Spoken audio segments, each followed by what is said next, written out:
Hello residents of Gloomhaven, my name is Adam Smith, this is Rolling Solo, and we're going to be playing through the fourth scenario of the Gloomhaven Kickstarter campaign. This one is very different than anything I was expecting, especially after doing the upkeep video. I don't even know if half the cards I selected are really going to give us any benefit here, but this is a very unique scenario in that we're not really going to be doing all that much attacking per se in order to kill things, but more so to cook things. So it's kind of like a weird version of Hell's Kitchen, where maybe Gordon Ramsay will randomly show up and spawn to critique our meat cooking. So this is a really strange one, but I'm going to go ahead and read this from my cell phone. So I do apologize because I do not have the printout available, so this may be a bit, I'm just going to be reading this to you out loud rather than stick you into the phone. This will just make it easier for you guys to understand the situation. And you can always go check the description below, has a link directly to the scenario. So if you want to click on that, you can follow along as I read the scenario to the best of my ability, because this might be a tongue twister. But the one we're playing today is the Unlikely Allies, and it's part of the Into the Unknown campaign, and we decided based on the Board Game Geek vote that we're going to be chasing after the Vermling, and the goal of today's scenario is to destroy the totem, which is located in the middle of the map here, and to deliver an amount of meat equal to 7 times the number of characters. So we got 2 characters, that's 14 cooked pieces of meat. So the introduction today, I'll read it out to you. So not wanting to be ambushed later by a pack of vengeful vermlings, you pursue the fleeing figure back into the forest. Catching it or getting a clear shot proves more difficult than anticipated, however.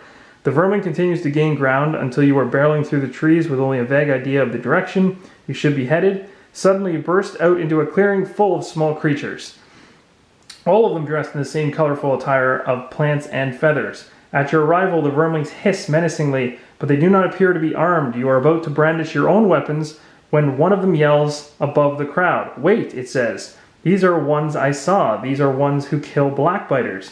They are not enemy. You haven't quite arrived at that conclusion yourself yet. But you stay your hand as the vermling walks closer to you. You kill many blackbiter and their demons, yes?" he asks. Not sure what to do, you nod. Good. You help kill more of them, yes? You nod again, and the crowd of vermlings visibly relaxes. You talk more with the one who recognized you, named Antgut. A terrible name, actually, Antgut. And you learn that this vermling tribe, the Hollowbones, has been warring with the blackbiters for many years. Only recently, though, did the blackbiters begin employing the aid of demons.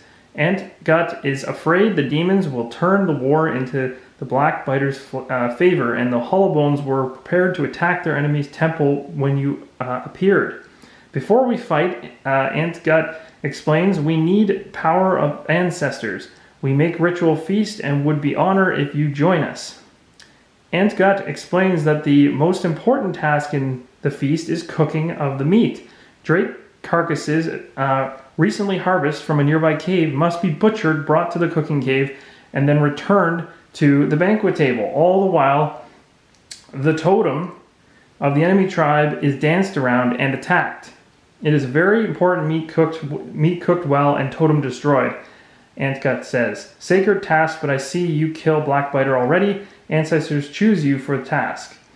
So that's essentially the introduction. Now there's a bunch of special rules for this. So the special rules for this scenario say meat must go through an entire cycle before it's considered delivered. And what it means by entire cycle is this little setup here. Now these 1, 2, 3 were not part of the scenario mock-up, but I put them there because that's how the food is going to be cooked, and it's essentially on a round timer. You drop your food here, which will be represented by wound tokens over here, and then they're going to progress every round along the cooking sphere until it gets to the end. Once it gets to the 3rd location, you're able to pick it up with an attack and truck it all the way back to the table. So we're picking up food from here with an attack.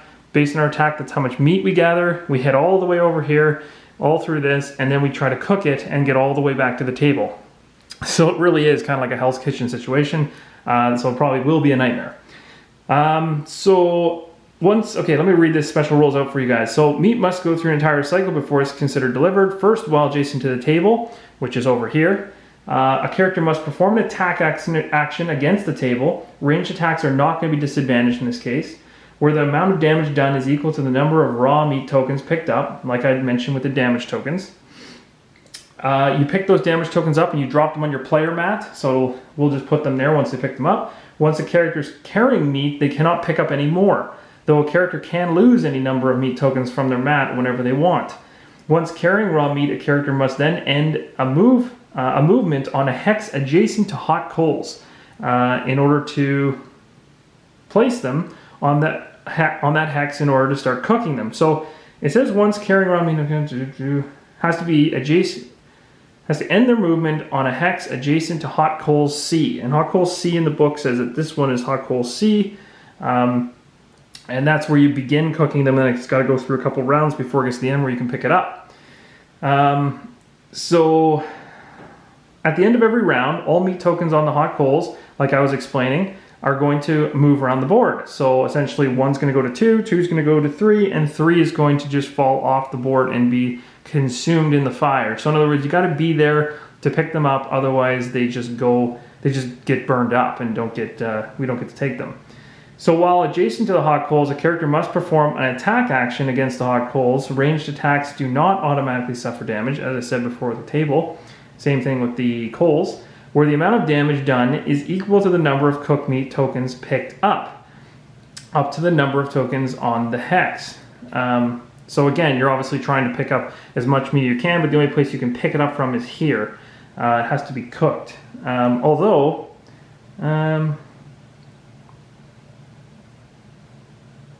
says once carrying raw meat, a character must then end movement on an adjacent hex to hot coals to place the meat tokens on that hex and begin cooking them. At the end of every round, all meat tokens on hot coals are removed from the board. They move around in a circle like I explained. While adjacent to hot coals, a character must perform an arranged attack action against hot coals where the amount of damage done is equal to the number of cooked meat tokens picked up. Oh, so maybe you don't actually have to wait until it moves all the way around. But essentially, I think you have to do an attack to put it on, and then I believe an attack to take it off, but you also have to be adjacent. So it would probably take you one round anyway just to do that. So again, you go ahead and you pick up your meat once you do your attack, and then what is next here? Once carrying the cooked meat, a character must then end a movement on a hex adjacent to the table. So the table being over here. Now it's table B that we have to be adjacent to. Table A is this one, so we pick up meat from here, we got to deliver it to this table. So that's something we have to remember. If a character occupies a blue cave space, so it should be any of those spaces in this cave here, we're going to suffer 2 damage automatically. So in other words, you can't just sit around in there all day, so we'll be kind of popping in and out unless we got damage to spare. The totem that's sitting in the middle is again one of the, is a miniature that I put in here. The actual totem token is underneath of it that you get in the game. I just happen to have a miniature for it, so I thought it'd be cool to put there. So that's that. Sorry, just one second here.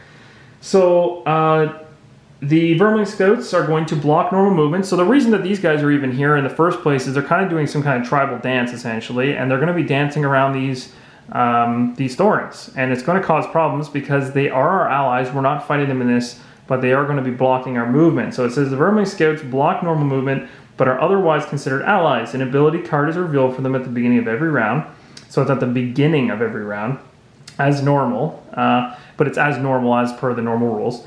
But depending on what they actually get in terms of an initiative is how they're going to move. They're going to move clockwise or counterclockwise around these thorns. So in other words, on the beginning of the next round, they may move to here and then block everything around, or they may move over here and block everything around. So you can see how going back and forth between the table and the coals, these guys could end up, even though they're allies, being a big pain to get around. They're going to try to mess with us. So again, initiatives of 53 or lower, they move to surround the next clockwise Thorn's hex, and if their initiative value is 54 or higher, they move to surround the next counterclockwise Thorn's hex. And if a hex a Vermling would move into is occupied, the Vermling just goes to one adjacent and then later returns to the form of their little crazy dance party that they're having around these things. So we just basically, if we're in one of their spots essentially, they'll just sit adjacent and the next turn they'll get back in formation.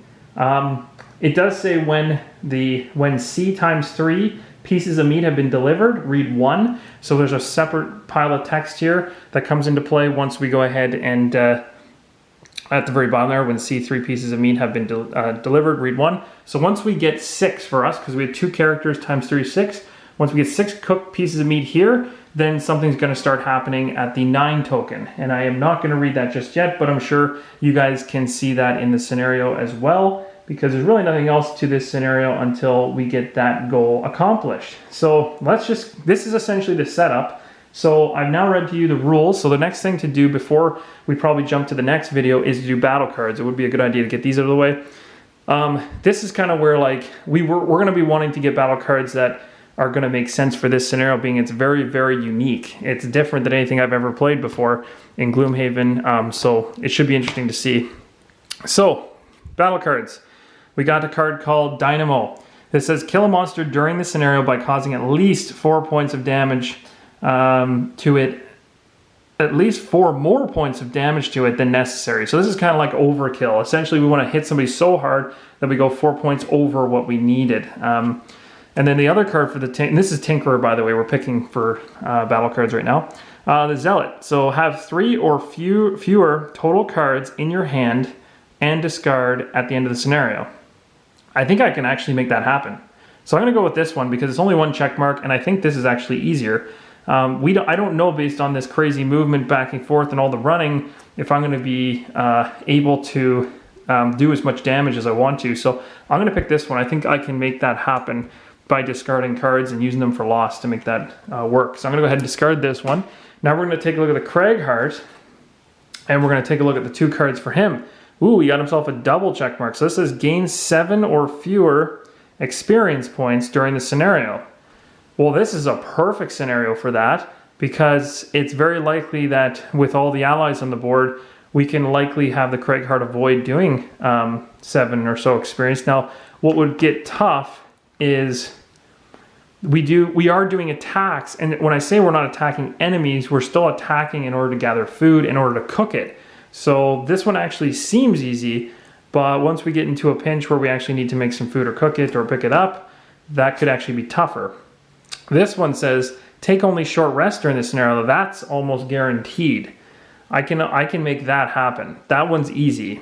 This one would probably cause me some flux, because I'd have to decide whether or not it would make sense to do this. It does have 2 check marks, which we currently have. This makes it really tough, because currently we have 1 check mark in the box in the notes section, and we get 2 more, we get another perk. So this one, it makes it really tempting to go for this. The downside is, I guess 7 or fewer experiences actually should be fairly doable, based on the fact most of the rounds we've played, we've only gone to like, I think 8 was the highest ever. So maybe let's go for it. Let's give it a shot. And then that way we can long rest too, which will be handy, because long resting is good because we have our eagle eye goggles that we bought and spent so much money on, and long resting allows us to bring this card back every time, which will help us to gather meat. So let's throw this one away and focus on using the layabout battle card. Okay. Now the other thing I've done is I've kind of written a handy little guide, a quick sum up, because there are some little rules to this that I'm going to have to try to remember. But essentially what we need to know in this is that the totem has 36 HP. This is based on how many characters we have based on the scenario. So 36 HP for this totem, which is pretty insane.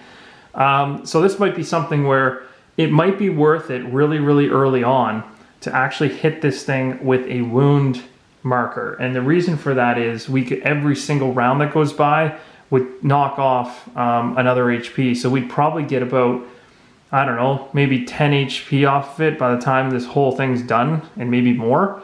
And that would be like free, because a totem isn't going to heal itself. We're just going to keep pounding on it. So because it'll never heal itself, we actually should be okay. And it's an enemy. So these scouts here are never going to heal the totem. So that's a good strategy. Then it says scouts are all allies, which we know, but will get in our way helpful. That's exactly it. So these guys are going to continue their dance, their ritual dance. They'll move clockwise or counterclockwise based on the initiative, and they're going to constantly just be a pain in the butt to move around. And then what I did here was put scout initiative. So anything 53 or lower moves clockwise. So that would just be a movement down to this one and covering here. And then of course anything the opposite, so 54 or higher, would be moving the other way. So we'd be moving from here over to here and blocking all of the adjacent tiles from there. And so this is kind of like a fun little game of trying to guess where they're going to be and what they're going to get. Until we see these cards, we're not really going to know. Like I didn't look in advance, so I haven't memorized the initiatives. So we'll have to start keeping track of that, or at least maybe we can find a way to keep track of that in our heads to know what the odds are.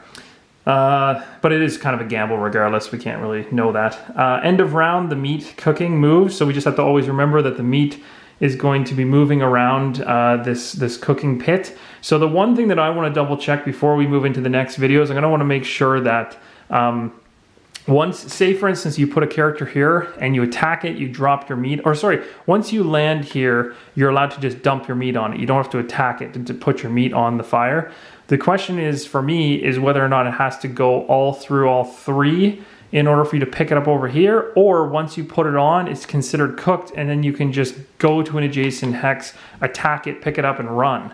So that's one thing, and my guess is that the reason there's three is it gives you 3 turns to do some coordination in terms of running back and forth, and obviously not being on these tiles to take 2 damage. So there's that, right? So I think that's how it works, and I'm gonna play it like that because I really, it's not worded that you only allowed to pick it up once it hits this particular tile here, once it goes through all 3. It just says make a ranged attack on one of them to pick them back up. So I'm assuming it's a timer to when the cooked meat becomes consumed by the fire and you've lost that meat. You have to run back to the table and get some more. So what else here? And then at 6, bad things are going to happen. So this kind of is a little bit of a spoiler for the scenario, but you guys already are aware because in the description below there's a link to the scenario. But essentially at 6 cooked meat, when we hit here, bad things are going to start happening out of 9, and it's just a race to kill them before they start causing us havoc. So, but we don't have to worry about any enemies at the start of this. It's really just a race against time to get what we need, which is 14 pieces of cooked meat, and that's based on the math in the scenario, how many characters we have. It needs to be 7 times the number of characters.